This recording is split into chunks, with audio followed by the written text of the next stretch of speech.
Happy World Migratory Bird Day, guys.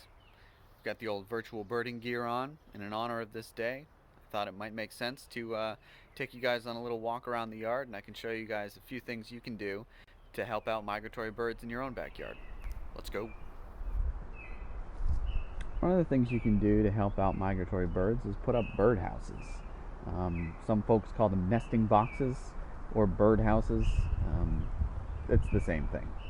And basically, by just building your own birdhouse, you can attract a whole swath of different birds.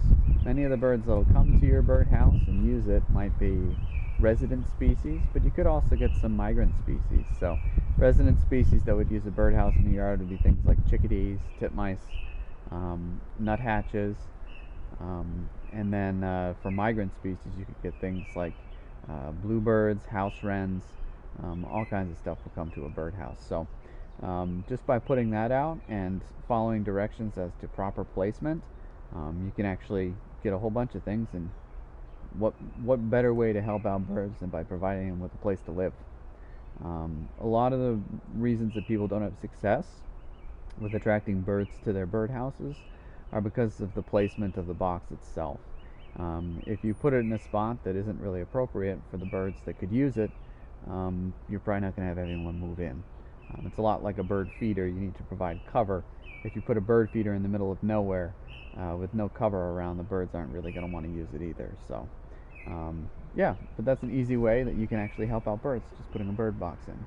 This one right here has a pair of chickadees that has just started building a nest in it, so we're going to leave it alone.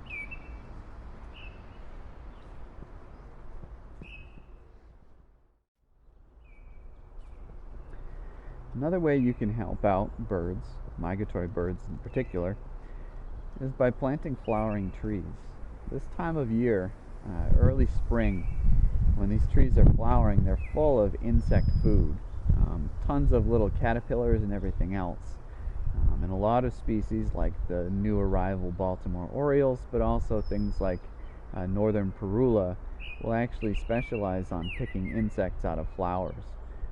So by having a flowering tree like this crab apple here, there goes an oriole right now, you can actually attract all kinds of things to your yard.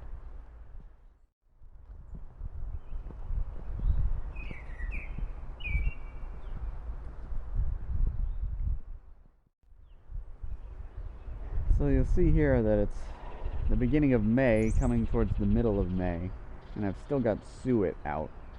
Now, typically I wouldn't really feed birds through the breeding season, and I still don't plan on doing that, only because I prefer that birds find sort of natural food for their young.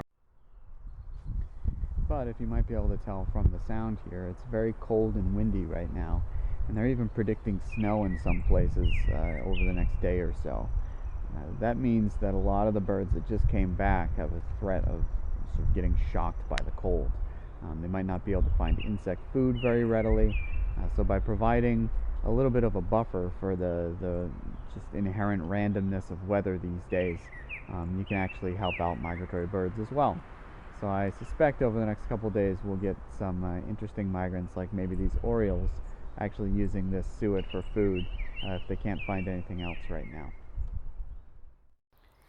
Well, I hope that was informative in some way for you. If you got any questions, feel free to send them along and let us know what kind of birds you got visiting your yard. Thanks.